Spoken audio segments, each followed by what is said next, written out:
Hi everyone, this is Jason Birak of Wall Street for Main Street. Welcome back to another Wall Street for Main Street podcast interview. Today's special guest is a returning guest. He has over 20 years of experience in the oil and gas industry, and he's president of the Energy Prospectus Group, which researches oil and gas companies for investors. Dan Steffens, thank you for joining me again. Yeah, glad to be here, Jason. Now, Dan, I want to ask you about President Trump first. He's talked a lot on the campaign trail about positive legislation for oil and energy companies. Have you noticed anything specifically in the first six weeks of office where he's done positive things just for the oil and gas industry yet? No, not really. I mean, there's a lot of talk about lowering taxes and everything. I think they're focused first on, repealing Obamacare, which would have just minimal impact on the energy industry because especially the upstream energy industry that I cover, it's not really that labor intensive, so it's not like their reporting requirements are that significant for their labor force. But if they do come through with these, backing off on some regulations, that should help. The upstream companies and all the energy industry companies pay a lot of taxes, especially sales use tax, property taxes, and income taxes. And especially upstream, they have a lot of deferred tax liability because they cover their current tax liability with, being able to deduct drilling costs and stuff like that. So they have huge deferred tax liability. So if you lower the tax rate in the future years, they will have a big, decline in their deferred tax liability, which will shore up their balance sheet ratios, and should make them look more attractive to, Wall Street investors and stuff. So. Well, I want to transition now to the current crude oil price. We're at WTI around $50 a barrel. Brent crude's around 53. What type of margins are companies that operate in the U.S. like EOG and Pioneer, some of the larger independents, what type of margins are they making right now at those crude prices? Well, in the really sweet spots like the Permian Basin, Scoop and Stack over in Oklahoma, at $50 oil, they're still making 40, 50% rate of return, well-level economics, and they're doing quite well.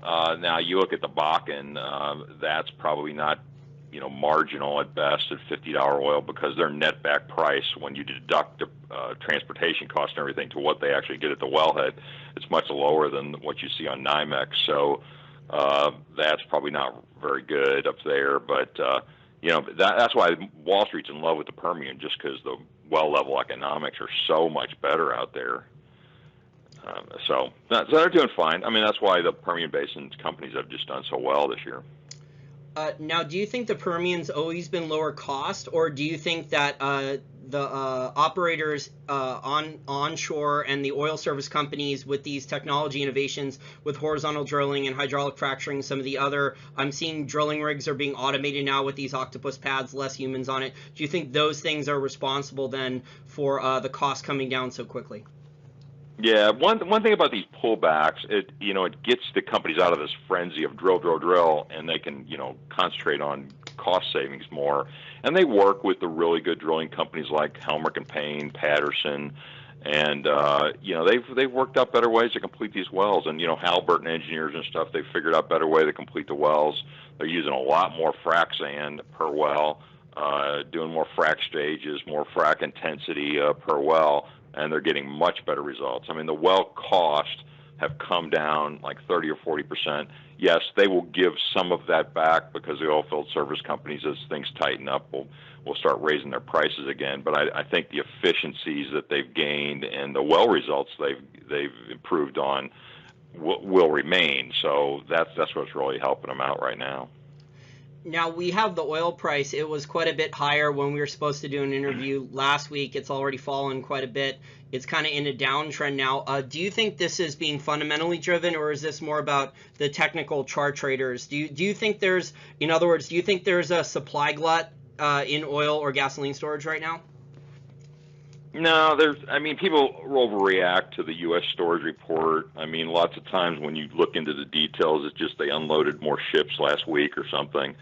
So, I mean, if all you do is move oil from floating storage to onshore storage, I don't call that a glut.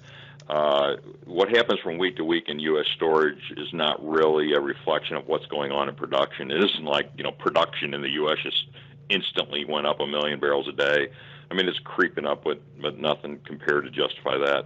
And then this is also the time of the year when inventories always build. I mean, if you look at any, crude oil inventory chart, the first quarter is when they build inventories because they're doing a lot of plant maintenance, refinery maintenance, what they call turnarounds this time of the year. And then after that, they come out, and in April, they start producing summer blend gasoline. Well, summer blend gasoline uses a lot more black oil, crude oil, than winter blend gasolines. In the winter, they can blend more things like butane in with the gasoline, but in the summer you can't because those NGLs make it evaporate easier, and so they have to use more crude oil. So you will see crude oil inventories come down. I mean, they always build in the first quarter. They always decline in the second quarter. You can just track it year after year after year if you want to go see that. But the demand in the summer for refined products also goes up about 1.5 million barrels a day. If you look at the IEA oil market report, you can clearly see that on the graphs, and they show like the last 5 years. In the third quarter, you always get a big jump in demand. Would you say that OPEC and Russia and the Saudi Arabias have kept their word regarding production cuts so far? Yeah. Actually, they're very much in compliance. And one thing people need to understand is first of all, they ramped up production in the fourth quarter as they were kind of positioning themselves for this cut that went into effect January 1st. So that oil is what it takes about 6 to 8 weeks for oil that's produced in the Middle East to show up in the U.S. It's just one of the destinations. But, it's not like oil comes out of the ground one day in Saudi Arabia and the next day it's at Cushing, Oklahoma. That doesn't happen. So there's a big time lag, and people forget about that. So we're probably 3 or 4 weeks away from really seeing the impact of OPEC production cuts in inventories. And remember, the U.S. is just one place where you have inventories. And if I'm a refiner, isn't this a good time to build inventories? If you think oil prices are going to be higher in the summer than they are now, why would you not build up lower cost inventory as fast as you could so you'll take more deliveries? And there's some thought that a lot of this oil's been floating around out in the ocean for a while on ships, waiting for the price to come up so it could unload. So you get some of that. I think today's reaction in the futures market, and this is not the physical market, this is the futures market, because the price you see in the news every day is the front month NYMEX futures contract. And there were so many speculators that had gone long on oil. I'm sure they were setting their stop loss orders close, and you'll kind of get a waterfall once it breaks through some resistance, which there was this really strong resistance at 52, and when it broke through that, you probably triggered a whole bunch of selling, just automated selling, and I'm sure that's what caused the $3 dip today. So, we'll see. Maybe it'll hang around here, but I've been saying for months in my weekly podcast that oil's going to flop around in the low 50s through the first quarter, and then we should start seeing it ramp up in the second quarter. That's interesting. When I look at some of the news stories coming out in the oil market for the last few months, it seems to me oil is going to be range bound for a couple years. But then today I was on oilprice.com researching this interview, and I also saw that the IEA has said that the huge oil price spike is inevitable because of the CapEx cuts, the drastic amount of CapEx cuts for exploration and bringing new oil projects online that have been done the last 3 years. Yeah, actually 2 weeks ago, Raymond James put out a report on this too, and they had a list of all the big projects, oil projects that had been canceled or pushed back, and they're the same thing as IEA. They're forecasting that by the end of 2018, we could have about 5 million barrels a day less than what was expected just a year ago. Because these long-range projects, these deep offshore Gulf of Mexico projects or offshore West Africa projects, I mean, they have those slotted in and when they think they're going to come online, and these are projects that add 200,000 or 300,000 barrels a day. So when they start taking those off their chart, you see that, hey, where is the supply going to come from? And the one thing I think people really don't understand about these shale plays is, okay, like right now the companies run out and they complete a bunch of these drilled but uncompleted wells, or they're focused their drilling program on the sweet spots, like the core of the core acreage where they get the best results.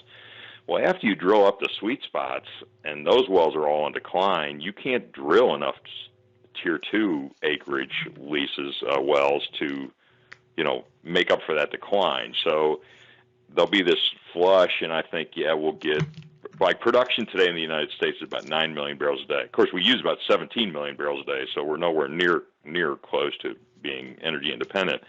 But we're back up. We've increased about 500,000 barrels a day since about 6 or 7 months ago, and a lot of that's because of the rush to complete these drilled but uncompleted wells to get them in their year-end reserve reports. Well, those come on, and maybe we'll get back to 9.5. That's what I predicted in my newsletter on Tuesday, and then it'll keep going. But it's not going to be like this increase in production just keeps going. It's gonna level off at some point because they just can't drill enough new wells to make up for all the decline. And there's no way. I can't see any way where the U.S. ever becomes energy independent when it comes to oil.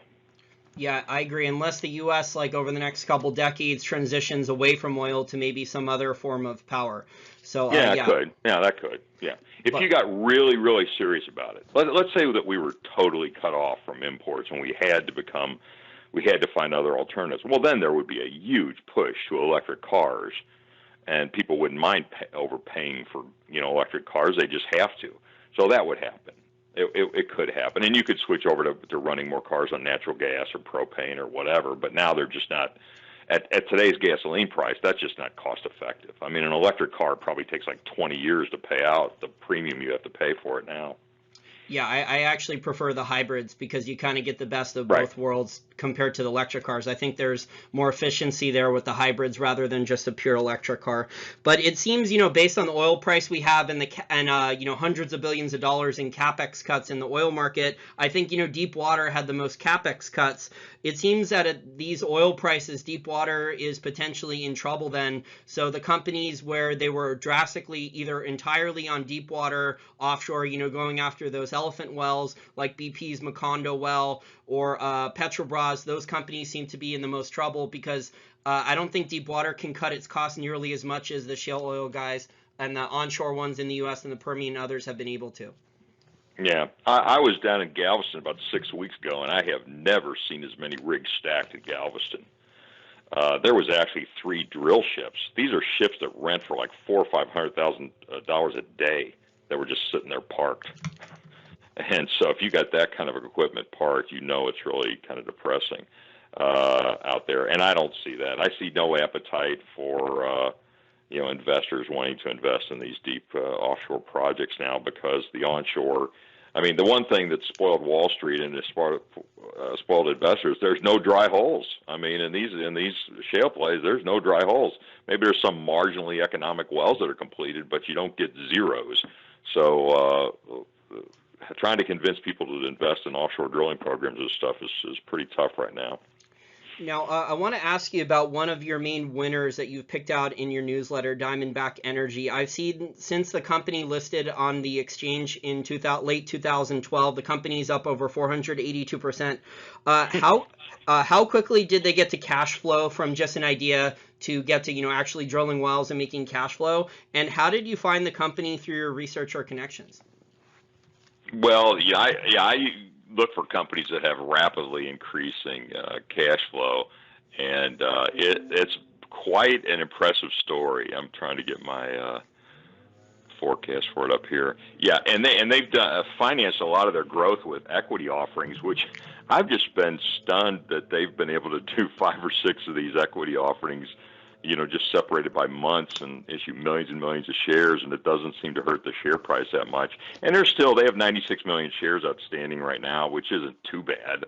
And I've still got them this year making about $9 per share operating cash flow, which is fantastic. I mean, it's trading at $100 something, but that's still just a little over 10 times cash flow. And they increased production last year by 30% in 2016. I've got them increasing production 72% this year. They are just going to flat get after it. And when you've got that kind of production and proven reserve growth, that deserves a high multiple. So yeah, it's trading at a high multiple, but it's also got the growth to substantiate that. I mean, I've got a production of 107,000 barrels a day in 2018, and that's probably too low because they're going to end this year at about 95,000 barrels a day production. So, it could be a lot higher if they come out with better guidance for 2018. It really sounds like management has done a good job, delivering, executing on the business plan because, obviously there's a lot of companies in the resource industry, whether they're mining companies or oil and gas, that have big growth plans, and then the management just overpromises and underdelivers. There's delays, there's dry holes, like you said, the management destroys the balance sheet. So it seems that this company hasn't necessarily done that yet, and the management has, for the most part, it looks like, executed. Yeah, it really looks good, and their well level economics are fantastic, and they've got thousands of high potential, low risk horizontal drilling locations. So yeah, your listeners should really take a look at it. Some other ones I'd mention, I really like Parsley Energy, with their symbol is PE. It's probably Diamondback from a year and a half ago, and following that same growth pattern. RSP Permian looks pretty good. Of course, Concho is bigger than this, and their growth is slow. I mean, you cannot maintain this percentage growth year after year after year. It's just almost impossible to do that. But when they're in this super growth phase, it can really send the share prices higher.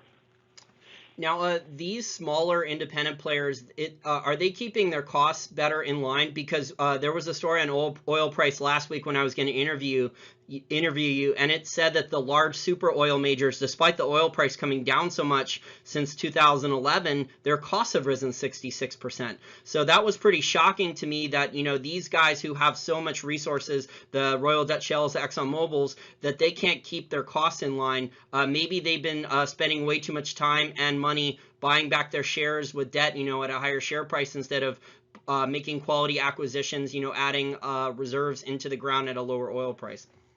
Yeah, I really don't follow those super majors like Shell, Exxon, that. I don't follow them. They're just would take all my time trying to figure them out. Yeah, I'm more focused on these mid-cap, small-cap companies, but they've done a fantastic job getting their well costs down. I'm just amazed. Their drilling and completion cost, per barrel of reserve added, it's under $10. I was looking at one the other day. Your listeners might want to look at Laredo Petroleum, LPI. Their cost of adding proven reserves isn't even $5 a barrel. It's incredible. And so think about it. I mean, if you're adding proven reserves at $10 a barrel, all in drilling and completion costs, well, yeah, at $50 oil, that's still pretty darn good economics. And these wells are paying out in less than 2 years. Even at $50 oil, they pay out in 2 years. So good well level economics, better than I ever experienced when I was at Hess for 20 years ago. Now, are these smaller companies you mentioned, are they in the Permian or in the new scoop and stack play that you've talked about in the past? No, most of the ones I mentioned today, like Parsley, Laredo, RSP Permian, they're all Permian players.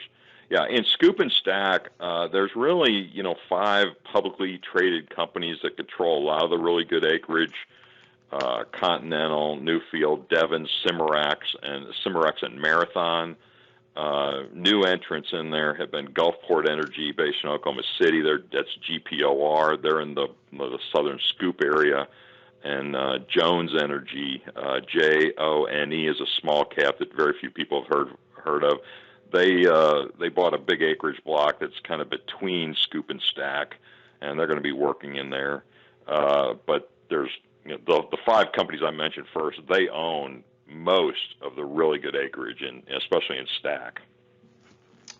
I want to ask you now about frac sand companies like High Crush Partners. I know you've liked that company in the past. You mentioned earlier in the interview that the demand for frac sand has grown. Is that because they're getting more efficient drilling out the wells and they're using more sand? They're using a lot more sand. I mean, all these upstream companies that I follow are using twice as much sand per well than they used a year ago. Millions of pounds of sand. I mean, visualize this: 100 train cars full of sand are going into one well now. That's just the average well. And some of these super long laterals, these 2-mile long laterals, are maybe using 150 train cars full of sand. And what they're really doing, they're pumping so much sand into the wellbore, it's creating its own, its own zone around the wellbore that fills up. And that frac sand is really round grains, so it creates a really nice reservoir for the oil right around the wellbore, and they just they can't use enough sand. And High Crush is one, EMES is another one, Silca, SLCA is a good company, and yeah, all indications are demand for frac sand is just going to go up significantly by the end of this year. In fact, by the end of this year, demand for frac sand will probably be higher than it was at the beginning of 2014. Now, as the oil price was experiencing a correction the last couple of years, and it briefly touched 29 a barrel, a good amount of these master limited partnership companies like Linde Energy and others went bankrupt or restructured. Do you think the MLP industry is in trouble, or do you think that was just one or two examples of a company over leveraging their balance sheet, and most of them are still in pretty good shape? Well, the MLP model does not work well for upstream companies when you have declining prices. The reason why is they used a lot of leverage, and their balance sheets got out of compliance with their debt, and the debt holders swooped in and have basically crushed the equity in those MLPs. Now, the MLP model works very well for the midstream companies because their revenues are more fee-based, and they have much less commodity price risk. And, demand for midstream services is really, I can't see it ever going down unless you have a major decline in the U.S. economy. I mean, we need the companies that gather, process, transport via pipeline, and store these products. We need them desperately. So the midstream MLPs are fine, I think. I don't know that there's many upstream MLPs. And by upstream, I mean the guys that actually drill and produce oil and gas.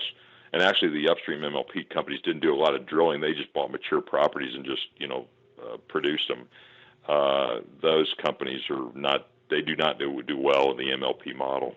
Yeah, Memorial Energy Partners, I think, was extremely hedged, and I think they barely survived. But I think they're one. I think they filed for bankruptcy. Recently? I thought MEMP and Vanguard would survive because they had so much hedges. But what happened? It wasn't that they weren't able to service their debt. It was the fact that their balance sheets ratios went out of compliance with their debt, and the debt holders called it, and that forced them into bankruptcy. That's very interesting. I had been paying attention to that a lot a year or two ago, and MEMP looked like they were going to make it to the finish line, and at 50 oil they were going to be good. But yeah, I guess that's surprising. I'm shocked that they got called on it. Yeah, that's a good company too. That's terrible that happened. Well, I guess then no one survived the upstream part. So the pipeline guys are basically like operating toll roads. So once they are. Yeah. So once the upfront cost of building the pipeline is expensive, but once the pipe is built, the maintenance costs are not that much, and the cash flow is pretty good. So that's right. Yeah, that's right. Well, and the cash flow just maintains. And I like the MLPs that are tied to these really good producers, like Devon spun off EnLink. It's a really good one. So Devon's going to have a very aggressive drilling program, and most of their production ends up going through the EnLink system. Antero Midstream, AM is that symbol, and Antero has just got a tremendous growth. Antero Resources, the upstream company, has tremendous growth that's going to run through the Antero Midstream system. Yeah, so thank you for those names. I want to transition now and ask you about natural gas the rest of the interview. Here in DC, Northern Virginia area, we haven't had a lot of snow. It's kind of been a more mild winter. It's been cold, but not as harsh a winter as we expected. So do you think the natural gas market has suffered a little bit because of the weather here? Well, yeah, it's suffered a little bit, but I think investors pay too much attention to the weather-related demand. Weather-related demand is probably the third largest part of the demand for, and really the difference in demand between a cold winter and a warm winter isn't really that much. And the gas in storage is going to probably end up 300 or 400 billion cubic feet below where last winter ended at the end of March. So we'll have that to refill. But industrial demand, exports, and gas used for power generation are supposed to go up 3.5 billion cubic feet a day this year. Well, you got that. You probably got refill another BCF to 2 BCF more demand. and then you got production decline.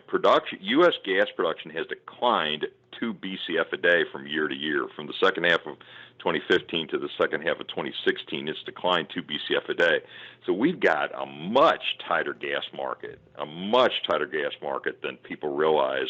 And I think it'll come, ironically, it'll show up more this summer than it did in the winter, because the mild February really masked the situation. I mean, if you go back to December, you will see that we were having big draws from storage because we were having a regular winter weather in December. Well, then it kind of got a little milder in February and March, and very mild, in fact, record warmth in February has masked the tightness of the gas market, and you'll see it show up again. You'll see it show up this summer. Believe me, we're going to have a much, much tighter gas market. And one thing people aren't really talking about much is the NGL market. NGLs with natural gas liquids, this is butane, propane, ethane. Natural gas prices from the third quarter to the fourth quarter increased an average of 30%, and it's hardly even talked about. And these upstream companies produce a lot of NGLs, and very few of them are hedged. Now, I know Cheniere Energy is supposed to start exporting natural gas. I know there's been investments into other LNG export facilities in the United States. I'm not sure about the timeline when the other ones are supposed to come online. Are there other facilities coming online besides just Cheniere Energy's one? Well, Cheniere Energy is already online. They've been online for almost a year. They're exporting like 2 BCF a day out of Louisiana. They have a second train coming online here pretty soon, and then there's this out of Freeport, another one's coming online. But by 2020, we will be exporting about 9 BCF a day as liquefied natural gas. Also, the surprising thing to me this year has been a huge spike in exports via pipeline to Mexico. Mexico is very dependent on gas for their power generation down there. And we had one of our luncheons, we had the last Texas Railroad Commission chairman spoke at our luncheon. He thought that exports to Mexico would get up to like 7 billion cubic feet a day. There's several big pipelines running from the Permian and the Eagle Ford now into Mexico.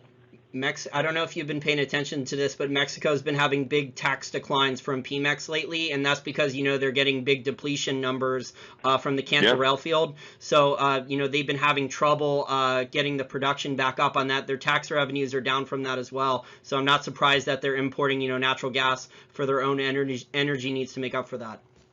Yeah. They're becoming very dependent on West Texas gas. And there's also a lot of, shale oil potential across that border there from the geology, from what is it? Not the Permian field, the Eagle Ford shale. Yeah, the Eagle Ford shale right across the border. And the Permian stretch out into Mexico probably, but more the Eagle Ford. There's a lot of Eagle Ford gas that's right across the border in Mexico, but nobody's drilling down there because those states are controlled by the cartels. I mean, you're never going to get onshore drilling companies allowing their equipment and people to go down into Mexico. I mean, it's really kind of funny if you go down into West Texas, there's all these rigs drilling on the Texas side of the border, and there's none drilling on the Mexico side of the border, and the geology goes across the river, so it's sitting there. Yeah, I've seen a night map of that where someone with a satellite took an overhead picture at night and showed the drilling rigs at night, and they marked the Mexico-Texas border, and, it's complete. There's no lights at all on the Mexico side, no drilling rigs or anything. Drilling, nothing at all, yeah. Do you think then that the natural gas production, obviously there's a lot of shale gas as a byproduct in these shale oil wells, but I guess a lot of the primary shale gas companies shut down production then? No, the Marcellus Utica play is, in fact, I follow several companies in there that I think are great buys right now, but that's coming online now with more midstream companies that they can get their gas out. Last summer, there was big differentials in there because there wasn't enough takeaway capacity, and so they were all bidding for the limited takeaway capacity. But there's more pipelines coming out of that area now that'll be able to get that gas to the south. The one you ought to look at, if people want to learn more about the overall gas industry in the United States, just look at Range Resources, which is kind of my top gas pick, symbol RRC, and they've got a lot of information on their website about how just the U.S. gas market works. These exports to Mexico are also helping take some of that Texas gas south into Mexico and west, and so it's not clogging up the system like at the Henry Hub, which is Henry Hub, Louisiana, is where the NYMEX futures contracts are settled. And so that's not flooding that hub now, so that's helping balance the market too. So there's been a lot of changes recently in the gas market that's going to get better prices for everybody, I think. Now, SM Energy, they're a primary natural gas producer. I think you've liked them a lot in the past. Do you still think I think they were earning over $9 a share in cash flow, right? So very cash-rich company. It's kind of come down. They sold off a lot of their Eagle Ford stuff. They're really a company in transition right now, which will probably keep the share price down a little bit. But they have sold off their non-operated Eagle Ford stuff. They were in a joint venture with Anadarko, and they sold that off, which tremendously improved their balance sheet. And then they've used some of that cash to get into the Delaware Basin and the Permian Basin. Actually, I correct myself. They're more on the Midland side. They're on the Midland Basin side of the Permian, and they've got about 90,000 acres in there that looks really good. In fact, they're drilling a lot in the same areas where like Diamondback and these other guys are now. Do you expect then the U.S. Natural gas demand to increase at a faster rate than oil demand globally then going forward? I don't know if faster. I mean, the U.S. gas market is a closed market. We have very little import capacity other than pipelines from Canada, and Canadian production is down too. So we'll be a net exporter here in a couple of years, but we've lost our ability to import by LNG because we switched all of our import facilities to export facilities because we got so much gas. But we're totally independent when it comes to natural gas. But the demand's going to be going up about 3.5 to 4 BCF a day per year, regardless of the weather. So that's just going to happen, and we'll probably be 100 BCF a day market by 2020. We're about an 85 BCF a day, maybe 7 BCF a day market right now. I still see a long-term demand for natural gas and both oil, globally when you're talking about demand growth out of Asia, demand growth out of Africa, demand growth out of South America. I still see big growth potential there, although, in the short term, the global economy, things may deteriorate in the short term, but I still see, people who don't have electricity right now, who maybe don't have a scooter yet or a car yet, they want to go out and buy them and they want to make their lives easier and more efficient.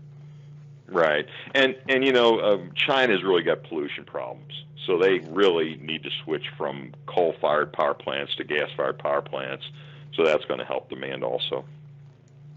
Excellent. Well, I enjoy reading your newsletters, and you definitely do have a track record here of winning stock picks. Even when the oil price didn't go up that much, you were still producing winning income plays and also growth plays like Diamondback Energy that went up a lot despite, the oil price not really going up that much. So I think, you can proven that you've picked out winners even when the commodity price itself isn't screaming higher. Yeah, thanks. Well, if our listeners want to try out your newsletter or maybe attend one of your luncheons down in Dallas or Houston, how did they do so? Well, you can just check our website. It's energyprospectus.com. And if they send an email to just energyprospectus@gmail.com, just tell them to send it to me and tell me that they heard about it on your show, and I'll give them a $100 discount off our subscription price. Excellent.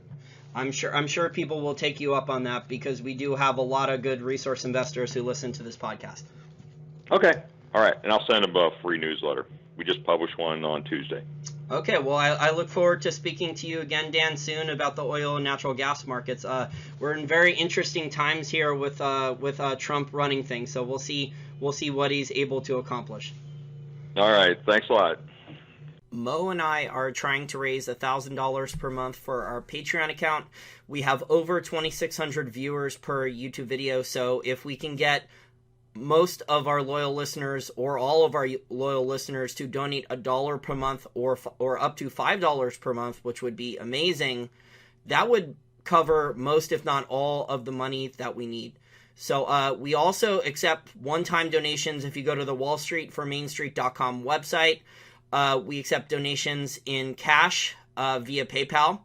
Fiat, you can donate there.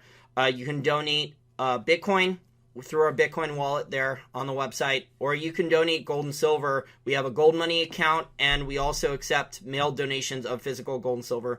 Thank you guys for listening, and we appreciate any and all help. Please forward it to friends. Okay, bye.